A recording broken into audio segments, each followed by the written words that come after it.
What binds all humans together? Is our love, our greed, or our hate?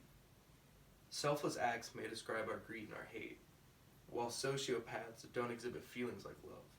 So what is the one thing that binds us together? The true mutuality of all humans is our fear. Those who are even fearless may still be anxious in death. According to Carl Albrecht, PhD, in an article titled "The Only 5 Fears We All Share," he describes fear as a fundamental part of our genes that is passed down throughout generations. Without fear of the unknown surroundings, our ancestors might not have survived living. As described by Robert L. Lee, PhD, in his article "Are We Born Afraid?", our fundamental fears have been passed down throughout genes and generations. They're a vital piece of our neurological survival toolkit that keep us alive every day. Understanding our fears will better help us understand ourselves and one another. With Albrecht's feararchy as a reference, let's discuss the fear of extinction, the fear of losing our autonomy, and the fear of ego death, as well as their origins. One of our collective fears is the fear of extinction, and Albrecht defines it as the fear of annihilation and the fear of death. This drives us to have families, to have kids, and to spread our genes while we're alive. Without this, competition for mates, like the modern Bachelor show or The Bachelorette, may not be around. This fear also explains our anxiety with the unfamiliar, whereas situations we're unfamiliar with may have unfamiliar outcomes, like death or injury. An example of this in the modern day is the coronavirus. It's a modern day example of fear and the unknown spreading amongst people. This has led to people stockpiling groceries in their house and selling out stores, with the fear of being unprepared for handling a situation that may lead to death. Next on our list is the fear of losing our autonomy. Albrecht defines this as the fear of losing our mobility through paralysis or entrapment, and losing our mobility through other means we cannot control. Our autonomy is a large part of our identity and how we interact with others.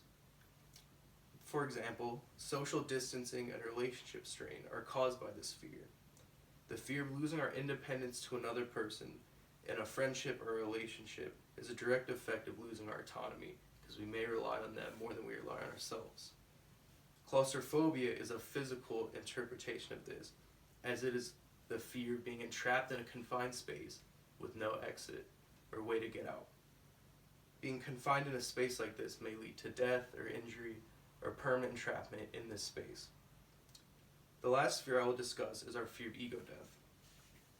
Ego death is described by M.W. Johnson and his company in a study titled "Human Hallucinogenic Research, Safety and Guidelines" as an individual losing their sense of self or identity. Ego death is a common side effect of someone taking hallucinogenics in a high dosage and feeling intense effects. This fear stems from humans losing what we interpret as ourselves, what makes us individual from others. Saul McLeod studied Sigmund Freud's theories in his article "Defense Mechanisms." In this, Sigmund Freud studied the ego and how we psychologically defend it and why it's important to us.